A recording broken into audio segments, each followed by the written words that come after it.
चलिए, so guys हम लोग थे लास्ट क्लास में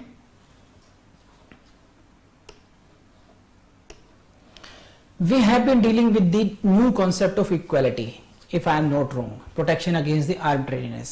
This was the last में हम लोगों ने ये शुरू किया था और फिर मैंने कहा था कि चलिए अब इसे नेक्स्ट क्लास में करेंगे क्योंकि टाइम ज्यादा हो गया है ना। यहीं पर थे हम लोग,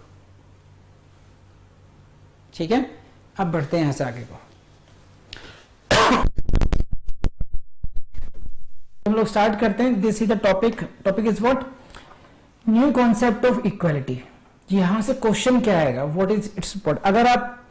अगर आप होते यूपीएससी एस्पिरेंट तो मैं ये कहता कि यहां से शॉर्ट नोट पक्का आ सकता है, 100% आ सकता है। मेंस में अगर किसी का बहुत ही ज्यादा मन करा तो आपसे इससे क्वेश्चन पूछेगा, otherwise it's a question of your prelims, only prelims. UPSC PCS law subject, उसके लिए this can be a good question for your mains exam. Fine, now यहां से क्वेश्चन कहेंगे, पहले वो पकड़ लेते, फिर मैं समझाता हूं कॉन्सेप्ट। अच्छा, मुझे इतना बताइए, जैसे now I am before you and there is screen as well, तो स्क्रीन विजिबल है आप लोगों के लिए या ओनली स्क्रीन आए, इतना बता दिए। कहीं ऐसा ना मैं पढ़ाता रहूं आपको और आपको प्रॉब्लम रहे फिर वो। Is it fine right now? Fine, चलिए। सो पहला case E P Royappa, number 2 Maneka Gandhi and number 3 it is R D Shetty. These are 3 case laws over this new concept and यहीं से क्वेश्चन आएगा। क्वेश्चन लिख लीजिए, out of following which is not the case law related to the doctrine of protection against arbitrariness. What is this? Doctrine of protection against arbitrariness. The case laws are this: E.P. Royappa, Menka Gandhi, R.D. Shetty. These are the 3 case laws. वो यहां से question आएगा। This is 74, 78, 79. So because as explained earlier, जैसे पहले समझाया था, sequence में जब केस लॉज होते हैं तो किसी मतलब एक ही टॉपिक पे जब केस लॉज होते हैं तो वहां से चांसेस भी होते हैं कि these case laws can be asked in the sequence. Why, how? Write down the question, which is the out of following which is the correct sequence. देखिए कैसे लिखिए, out of following which is the correct sequence. अब ये कैसे पूछ लेगा, this is the correct sequence, fine. And now I delete the ears. देखो ये कैसे है।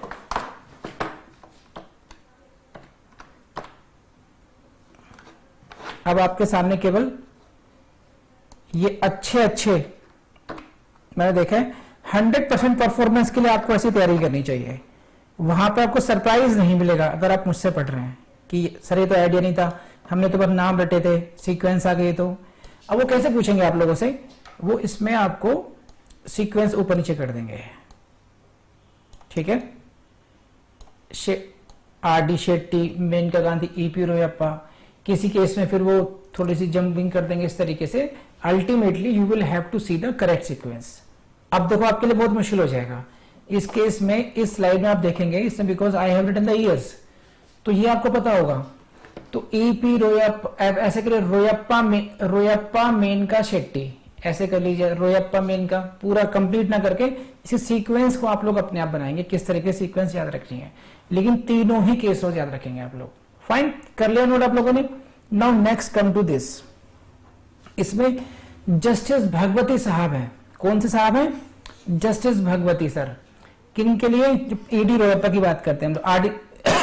इसमें देखिए शुरुआत हुई रोयप्पा केस में, Chandrachud sir, Krishna Iyer, Bhagwati sir, Chandrachud, mister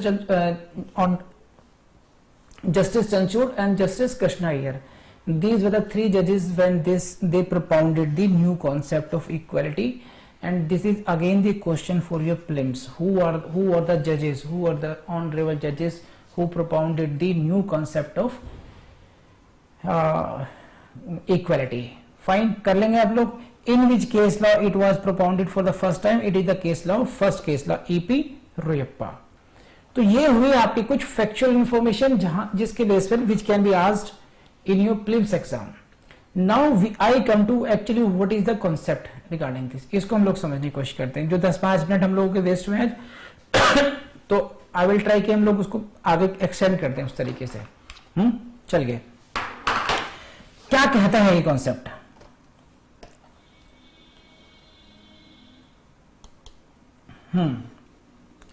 language पढ़ी प्रॉपर तरीके से। The supreme court has challenged the traditional concept of equality that is based on regional classification and laid down a new concept of equality। तो ये वर्ड इंपॉर्टेंट है। Not only the Supreme Court introduced a new concept of equality, but also challenged the traditional concept of equality। जो traditional concept कौन सा है? That is what of classification. एक बार आप लोग ग्रुप पे डाल दीजिए, ग्रुप पे की क्लास शुरू हो गई है, तो सो दैट जो कुछ लोगों ने शायद माइग्रेट कर गए हो तो वो लोग दोबारा they can come again, they can join the class की क्लास शुरू हो गई है। एक बार आप बोल दीजिए प्लीज ग्रुप पे रहा, कुछ लोग रह गए शायद ज्वाइन नहीं किया उन्होंने अभी तक। तो न्यू कॉन्सेप्ट को उन्होंने इंट्रोड्यूस किया and challenging the old one. What is this? क्या कहा इन्होंने? देखिए इसको समझा, इनके वर्ड्स में देखिए, इन्होंने वर्ड्स में क्या कहा कि equality is a dynamic concept. जो इक्वालिटी है यानी कि समता का जो कॉन्सेप्ट है, धारणा है, कॉन्सेप्ट में धारणा, समता की जो धारणा है that is a dynamic concept. Dynamic मतलब गतिशील धारणा है। गतिशील का मतलब क्या हुआ कि which is not static, that is there is dynamism, that is moving on, it means that keeps on changing with time and place. अब इक्वालिटी के कॉन्सेप्ट को आप लोग एक जगह कन्फाइन नहीं कर सकते उसको। There must be dynamism in the concept of equality. No video,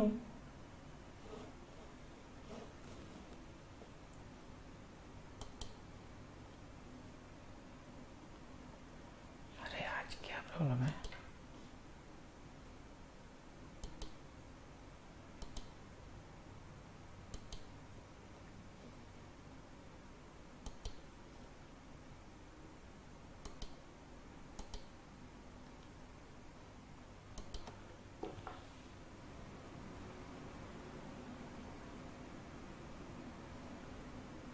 अरे यार आज क्या प्रॉब्लम आ रही है? No video, no. अब आया video?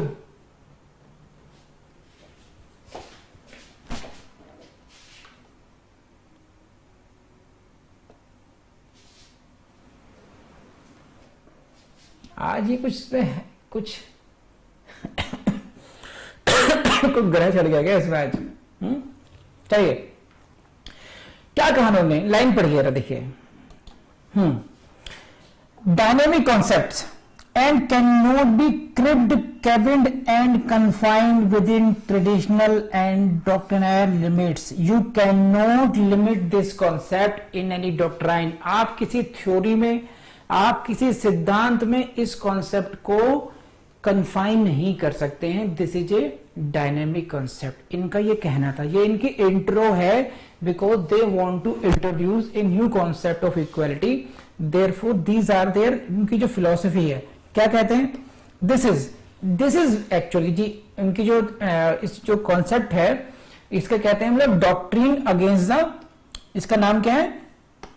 Doctrine of protection against the arbitrariness. इसका न्यू कॉन्सेप्ट का नाम लिख लीजिए। क्या कॉन्सेप्ट है इसका? Protection against the arbitrariness. जो ट्रेडिशनल कॉन्सेप्ट है वो क्या था? Doctrine of classification. ये क्या है? Protection against arbitrariness. तो क्या कहा इन्होंने ये कहा कि basically positive point of view से हम देखें तो that is equality is the antithesis to the arbitrariness. ये बात हम लोगों ने लास्ट क्लास में डिस्कस की थी। Equality is antithesis to arbitrariness. इसका मतलब क्या हुआ कि जो समता है, जो समानता का अधिकार है, समानता है, वह दुश्मन है या विरुद्ध है। किसके विरुद्ध होती है वो? आर्बिट्रेरीनेस के विरुद्ध होती है। ये हुआ आर्बिट्रेरीनेस का मीनिंग। ये रहा आर्बिट्रेरीनेस। देखिए arbitrariness, it is against the arbitrariness. और आर्बिट्रेरीनेस का मतलब क्या है? मनमानापन। जैसे एक लाइन और लिख लीजिए, ये लाइन जो लास्ट वाली पढ़ लीजिए। Equality and arbitrariness are sworn enemies. Equality and arbitrariness are sworn enemies मतलब समानता और मनमानापन, दो शब्द हैं हिंदी में, समानता और मनमानापन, ये एक दूसरे के शत्रु हैं। मींस दोनों एक साथ एग्जिस्ट नहीं कर सकते हैं, ऐसे समझिए। आप लोगों ने मोस्ट ऑफ लोग, आप में से मोस्ट ऑफ लोग must have resided in somewhere in hostel और पीजी समवेयर लाइक दिस, है ना, और वहां पर आपको रूममेट के साथ एक शेयरिंग करनी होगी। Now, अगर आप एक दूसरे के दुश्मन हो, लड़ाई झगड़ा आपका हो गया ना, then you will go to the warden and you will say we can not coexist, हम लोग साथ में नहीं रह सकते, we can not live in the same room because now there is an enmity between us, या तो ये रहेगा या मैं रहूंगा, है ना। Same thing is with the equality, equality and this is arbitrariness, this is equality and arbitrariness, I should like this. तो this is what they are saying कि equality and arbitrariness these are sworn enemies, ये दुश्मन है एक दूसरे के, they cannot coexist, so wherever there is arbitrariness, इसका मतलब क्या हुआ, wherever there is arbitrariness, जहां पर भी मनमाना होगा वहां पर inherently equality will be missing, there will not be equality, वहां पर समानता नहीं होगी, और जहां पर समानता होगी वहां पर आर्बिट्रेरीनेस नहीं होगी। तो इन्होंने ये कहा, इन साहब ने इन्होंने ये कहा कि दिस इज इन बेसिक जो थ्योरी है इनकी, ये निकल के आई, where an act is arbitrary, where in an act is arbitrary it is implicit, it is it उसके अंदर अंतर्निहित है, इम्प्लिसिट मीन्स होता है अंतर्निहित, that it is unequal, that it is unequal. तो when we will have to see कि whether the act, whether it is the judicial executive action or it is the legislative action, whether it is arbitrary or not. So now they have moved from classification to the arbitrariness. Earlier what we were finding, we were justifying a legislation on the basis of the reasonable classification. We were what, आप लोग मेरी बात समझ रहे हैं, यहां तक बात समझ आ रही है। पहले कॉन्सेप्ट क्या था कि डॉक्ट्रिन ऑफ क्लासिफिकेशन में if an act is challenged, the constitutionality is challenged, then that was declared to be constitutional on the basis of the reasonable classification, और it if the classification was not reasonable it was declared to be unconstitutional. Fine, now here, now what they will see, they will see whether that legislative action means whether that act, वो जो नई विधि है या executive action है, जो कार्यपालिका का जो कार्य है वो आर्बिट्रेरी है या नहीं है, मनमानापन, उसको मनमाना कह सकते हैं नहीं कह सकते हैं, and if it is so, अगर वो मनमाना डिक्लेयर कर दिया जाएगा, therefore it will be deemed to be that it is violating article 14 and that will be declared to be void. तो प्लीज लेट मी नो अगर आपको समझ में आया हो तो, अदरवाइज फिर मैं दूसरे तरीके से समझाता हूं इसको। प्लीज लेट मी नो जो मैंने समझाया अभी तक क्या आपको समझ में आया, प्लीज राइट डाउन।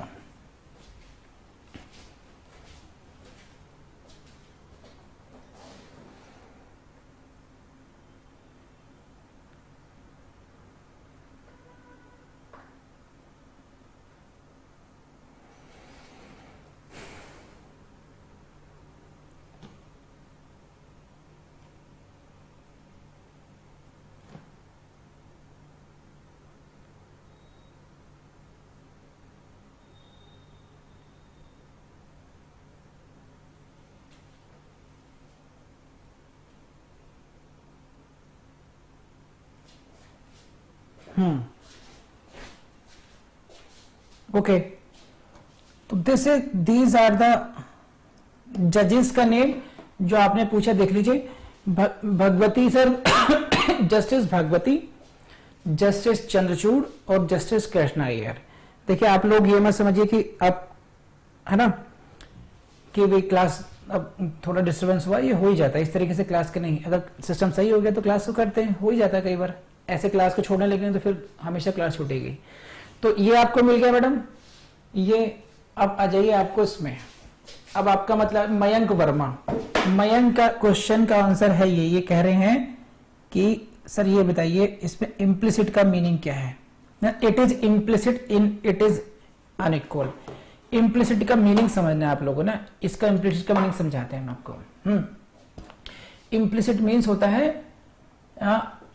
अंतर्निहित, अंतर्निहित।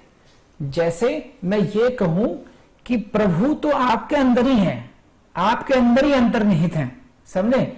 आत्मा शरीर के अंदर ही अंतर्निहित है, समझ रहे हैं? तो उसे कहते हैं इम्प्लिसिट होना, अंतर्निहित होना, किसी के अंदर समाहित होना ऑलरेडी, है ना?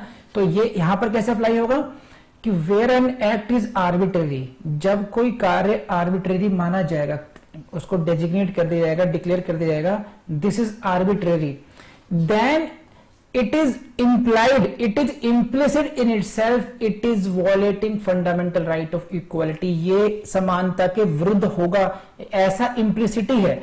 आर्बिट्रेरीनेस के अंदर ही निहित है कि वो अनइक्वालिटी को प्रमोट कर रहा है, वो इक्वालिटी को प्रमोट नहीं कर रहा है वो, क्योंकि जहां पर इक्वालिटी होगी वहां पर आर्बिट्रेरीनेस होगी ही नहीं। वहां पर वो आर्बिट्रेरीनेस के इसको ऐसे समझिए। चलिए, अगर आपको नहीं समझ में आया तो मेरे पास दूसरा तरीका आया, समझाता हूं आपको। देखो अभी कहां गई हमारी स्लाइड? वो एक सेकेंड, ये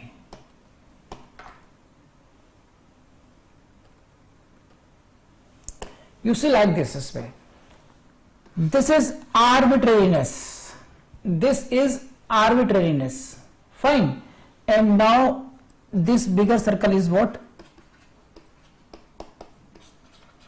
Arbitrariness। कह रहे विद इन दिस, इसके अंदर ही समाहित है, इम्प्लिसिट है अनइक्वल होना, इट मीन्स अनइक्वलिटी। तो when an act is arbitrary, it means within this the act is unequal, it is violating the principles of equality, fine। तो ये हुआ आपका मीनिंग आपका। अब बताइए सौरभ पांडे जी आपके लिए, वॉइस अभी ब्रेक हो रही है, कमाल हो गया। अब देखिए, अब मैं आपको ये आपको इम्प्लिसिट का मीनिंग समझ में आ गया।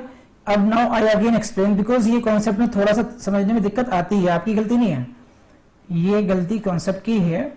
इन्होंने ये कहा कि इसको समझिए, इस लाइन शायद में आएगा आपके लिए।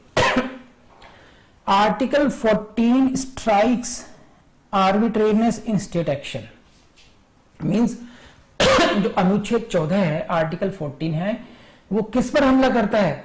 आर्बिट्रेरीनेस इन स्टेट एक्शन। तो आर्बिट्रेरीनेस तो समझते हैं ना आप लोग, या नहीं समझते तो मैं समझाता हूं आपको। आर्बिट्रेरीनेस को हिंदी में बोलते हैं मन माना। अगर आप लोगों ने इन दोनों टीवी देखा होगा, और जो एक घटना, दुर्भाग्यपूर्ण घटना घटी है हाथरस में, अभी वहां पर स्टेट ने एक एक्शन लिया 2-3 दिन पहले। They did not allow any politician or any other one to come inside to meet that family of that victim। और रात को उन्होंने उसका विक्टिम का शव भी जला दिया उस तरीके से। तो ये जो एक्शन हो रहा है, जहां पर किसी का कोई कंट्रोल नहीं है, जो मन आया वो सरकार कर रही है, उस एक्शन को बोलते हैं हम लोग मनमाना, arbitrariness. This is the arbitrary action on the part of the government. उनका कुछ भी जस्टिफिकेशन हो, that is a different thing. उनके अपने पॉलिटिकल रीजंस हो सकते हैं, उनका अपना लॉ एंड ऑर्डर की सिचुएशन ना खड़ी हो जाए, वो उसे जस्टिफाई करेंगे, लेकिन ये मनमानेपन का मतलब आपको समझ में आया होगा। या जैसे फॉर एग्जाम्पल, आप लोगों ने कहा अपने पेरेंट्स से कि हमें कोचिंग करनी है जुडिशरी की, ठीक है? अपने पापा से, पेरेंट्स से कहा कि now I want to do coaching for the judicial services. क्या कोई कोचिंग नहीं होगी? क्या बात तो बताओ आप, क्यों नहीं होगी? कह दिया ना तुमसे नहीं होगी तो नहीं होगी। अब ये जो स्टेटमेंट है, कह दिया ना तुमसे नहीं होगी तो नहीं होगी, इसमें आपके अंदर कौन सी फीलिंग आएगी? कि पापा का मन है बस, अब है ना, मनमानापन चल रहा है उनका। अगर वो चाह रहे हैं तो होगी, नहीं तो नहीं होगी। This is arbitrary. समझ रहे हैं आप बात? ये दिस इज आर्बिट्रेरी। और तरीका समझाता हूं आप लोगों को मैं, कि मैंने अचानक कहा कि from today onwards classes will be pause for next 1 month. whether there is your exam or not, I don't care for that. मेरा भी मूड नहीं है, मूड नहीं होने की वजह से क्लास नहीं होना क्या कहलाएगा? That is what the arbitrary action on my part. अब मेरे ख्याल से आपको आर्बिट्रेरी समझ में आ रहा होगा. मैं ये कहूं कि because of the technical reasons और because of the medical reasons और वेदर देयर इज इमरजेंसी और देयर इज सम रीजंस, और आप तो बात करके समझा करके फिर कुछ पहुंच किया जाए तो वो आर्बिट्रेरीनेस खत्म हो जाएगी उसमें से. लेकिन आर्बिट्रेरीनेस मतलब है कि now you are not taking care of the other party, whatever you are dictating, whatever you are legislating, that is showing your whims and caprices. वो आपका सनकपन या आपका एक डिक्टेटरशिप शो कर रहा है बस वो. तो इसे हम कहते हैं arbitrariness. Please let me know. यहां तक आर्बिट्रेरीनेस का मीनिंग समझ में आया नहीं आया?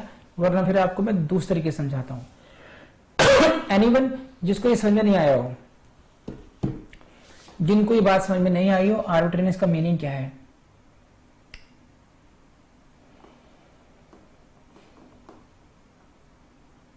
Everyone got it?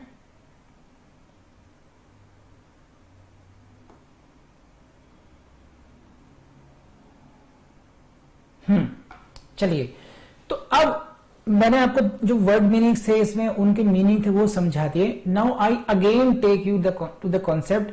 शायद आपको जब दोबारा तरीके से देखेंगे तो ज्यादा समझ में आएगा. इस बात को समझिए आप लोग. Article 14 strikes at the arbitrariness. इसी का मतलब समझिए पहले. इसका मतलब क्या हुआ कि इसको आप ऐसे देखिए. एक बात यहां लिखिए इसने, एक वाक्य आपका यहां कंप्लीट हो गया. आर्टिकल 14 स्ट्राइक्स आर्बिट्रेरीनेस इन स्टेट एक्शन. जो राज्य के एक्शंस हैं, राज्य के क्रियाकलाप हैं, उनमें जो आर्बिट्रेरीनेस है वो उनको, इसका मतलब क्या हुआ, अगर आर्बिट्रेरीनेस होगी तो उसके बेसिस पर आर्टिकल 14 का सहारा लेकर के आर्बिट्रेरी एक्शंस को चैलेंज किया सकता है. Arbitrary actions of the state can be challenged on the basis of the as the violation of article 14. Are you getting point और not? Because Article 14 will strike at the arbitrariness. Whenever there is arbitrariness in the state action, जहां कहीं पर भी राज्य के क्रियाकलाप में वो क्या क्या होंगे?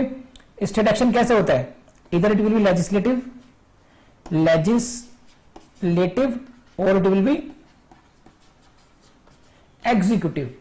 या तो ये विधायन होगा, कोई कानून बनाया गया होगा, या फिर ये कार्यपालिका का आदेश होगा. कुछ भी हो, अगर उसमें मनमानापन है तो आर्टिकल 14 नाम का ब्रह्मास्त्र छोड़ा जाएगा उसके ऊपर और वो उसको खत्म कर देगा. And ensures fairness and equality of treatment. Article 14 ensures fairness, युक्त होना, उसको न्याय संगतता को प्रमोट करता है कि न्याय संगत बात होनी चाहिए. अब इसके लिए आपको एक केस लॉ है जिसको मैं पढ़वाना चाहिए आपको, है ना? तो आपको मैं एक कुछ डिक्टेट करना पड़ेगा. आप उसको लिखिए. मेरे पास स्लाइड नहीं है उसके भी. आप जरा उसको लिखिए. That will be very good example to understand that.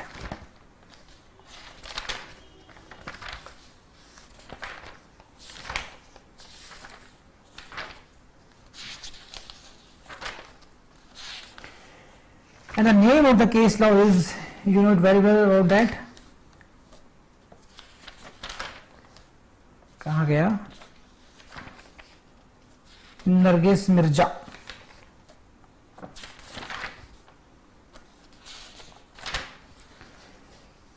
इसमें नहीं मिल रहा. नरगिस मिर्जा केस है. नरगिस मिर्जा केस है. मैं आपको बताता हूं उसमें बहुत, इससे आप समझ जाएंगे कि आर्बिट्रेरीनेस का मतलब क्या होता है.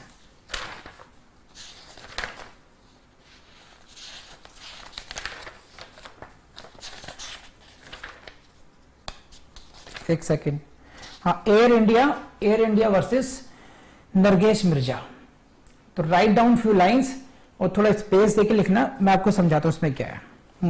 लिखिए. इन this case regulation 46 was challenged. Regulation 46 was challenged. And what was that? Regulation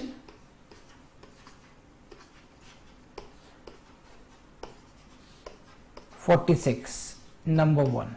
It said what?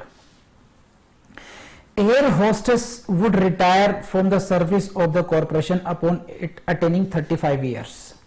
Retirement की बात कर रहे हैं ये लोग. ये इसको ऐसा सही. ये तो 46 लिख लिया आप लोग ना. 46 regulation R 46 it provided about the retirement number. अब रिटायरमेंट एयर होस्टेस कब को रिटायर हो सकती है? Number 1, on attaining the age of 35 years age. Number 1 criteria 35 years age. Number 2 criteria, और ऑन मैरिज।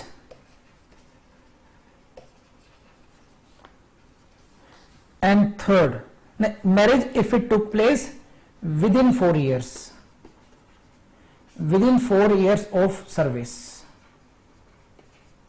अगर सर्विस के 4 साल के अंदर ही अगर वो लड़की शादी कर लेती है, then she will have to take retirement हो जाएगा वो। तो पहला criteria 35 years age, marriage within 4 years of service, और on first pregnancy. First pregnancy, ठीक है, यानी कि फर्स्ट प्रेगनेंसी अगर 4 साल के अंदर 4 साल के अंदर प्रेगनेंसी हो गई तो भी शादी होगी। तो ये 3 क्राइटेरिया थे इनके ये, और इसमें फिर और भी बाकी चीजें हैं। तो उन्होंने कहा कि ये जो क्राइटेरिया फिक्स किए गए हैं कि आप पहले तो मैरिज 4 साल के अंदर लिख लीजिए बेटा, it was held in this case, लिखिएगा, लिखिए लिखिए the condition that services of air hostess would be terminated on first pregnancy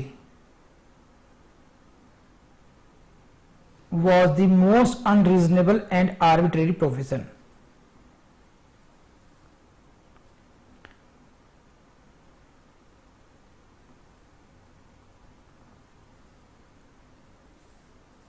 समझे? तो आप ये समझिए इसमें एक सेकंड,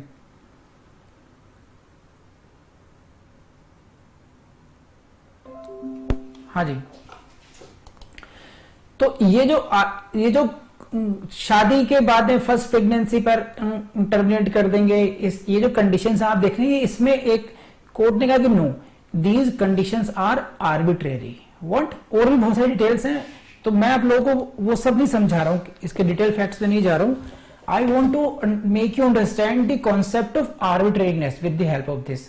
तो यहां पर आप समझेंगे कि आर्बिट्रेरीनेस का मतलब क्या है। यहां पर ये कि फर्स्ट प्रेगनेंसी ऐसी होगी आपकी जॉब चली जाएगी, तो इसका क्या लॉजिक है भाई? हाँ ये बात है। तो अब आई थिंक आपको ये वाली बात समझ में आ गई होगी अब आर्बिट्रेरीनेस की। तो लेट मी नो प्लीज, ठीक है।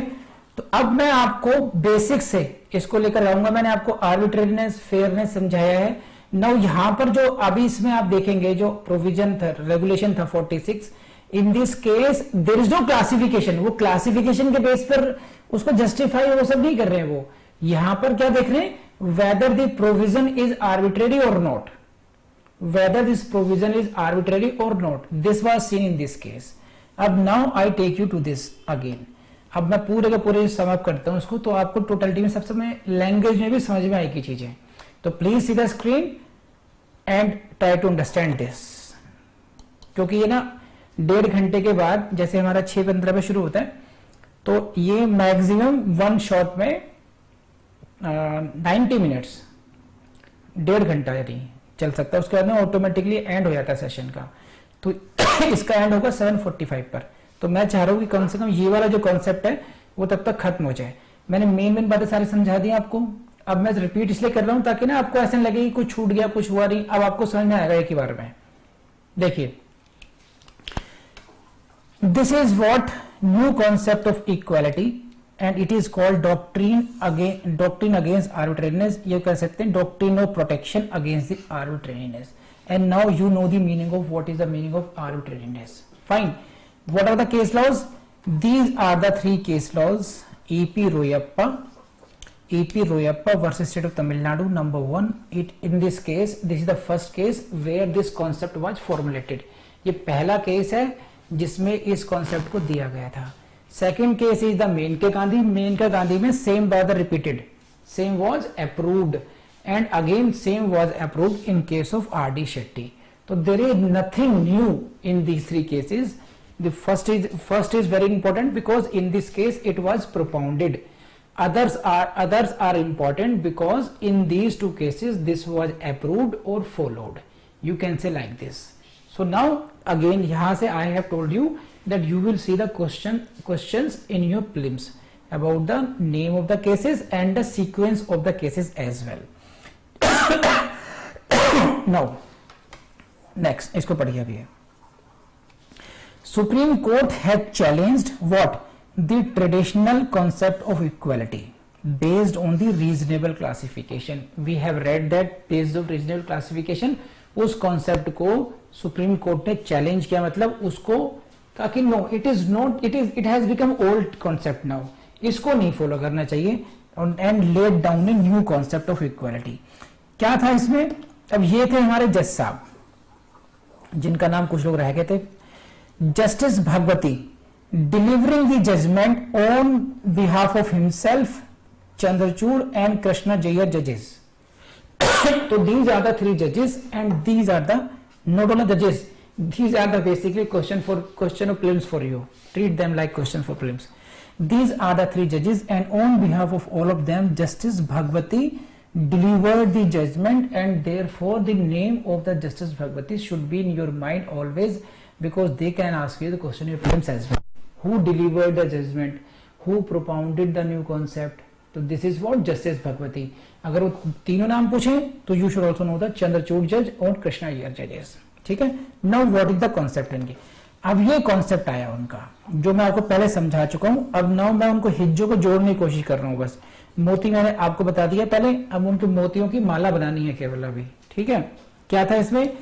Equality is a dynamic concept, means गतिशील धारणा है ये, और ये इट कैन नॉट बी क्रिप्ड, कैबिन्ड और कोफिन्ड. इतना मत कहिए, अगर आपके लिए इतना भी याद रहेगा तब. It can not be cabined, it can not be confined, है ना, within traditional and doctrinaire limits.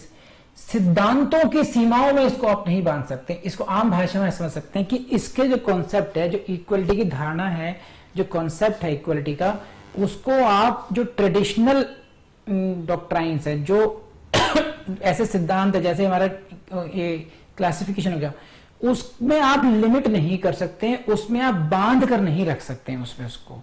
सही है. बस ये एक बात कही इन्होंने. एक बात इस ये न्यू कॉन्सेप्ट चल रहा है, डॉक्ट्राइन है क्या, एक बात ही आई. दूसरी बात क्या कही इन्होंने, ये दूसरी बात है इसमें.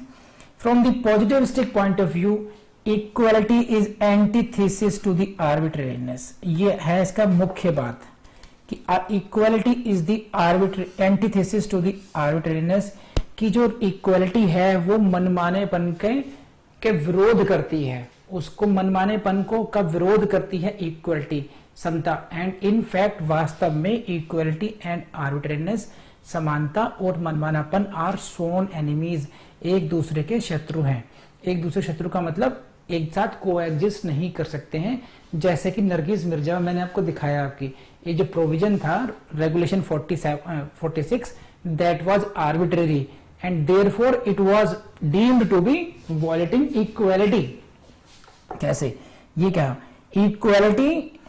Equality belongs to the rule of law. Equality belongs to the rule of law और arbitrariness belongs to the whim and caprice. सनक, whim and caprice of an absolute monarch. Absolute monarch का मतलब क्या है कि मनमानापन क्या दर्शाता है? मनमानापन यह दर्शाता है कि किसी मोनार्क, किसी राजा, एब्सोल्यूट, जिसमें किसी को कंट्रोल ना हो, निरंकुश शासक की सनक को दर्शाता है आर्बिट्रेरीनेस. और इक्वलिटी क्या दर्शाती है कि उस जगह पर रूल ऑफ विधि का शासन है. Republic, rule of law in republic means विधि का शासन को दर्शाती है. तो कि equality, if we are living in the republic, अगर हम एक रिपब्लिक में रह रहे हैं, प्रजातंत्र में रह रहे हैं, तो there should be the rule of law. Equality को शो करता है. और अगर आर्बिट्रेरीनेस है, that symbolises the monarch and we are not a monarchy. Therefore arbitrariness should go and it will be hit by which article? Article 14. तो please, तो अब ये कह रहे हैं कि where an act is arbitrary, याद कीजिए नरगिस मिर्जा को, कह रहे हैं कि जहां पर एक्ट आर्बिट्रेरी होगा, जैसे नर्विस जब है, इट इज इम्प्लिसिट, ये उसमें अंतर्निहित होगा कि इट इज अनइक्वल। अनइक्वल का मतलब क्या हुआ? Violative of article 14 and therefore violative. So whenever there is arbitrariness, it will be deemed to be the violative of article 14. We will say it is violating article 14 and therefore unconstitutional. Please let me know अगर ये बात समझ में आई है आपको। Same thing was Bhagwati जज again quoted with approval. मैं तेज से पढ़ूंगा, मेरे पास 2 मिनट बचे हैं। आपके क्वेश्चन जिसको समझ में नहीं आया मुझे बताइए। This is Maneka Gandhi again quoted with approval, इसी केस में आया और कोई नई बात नहीं आई।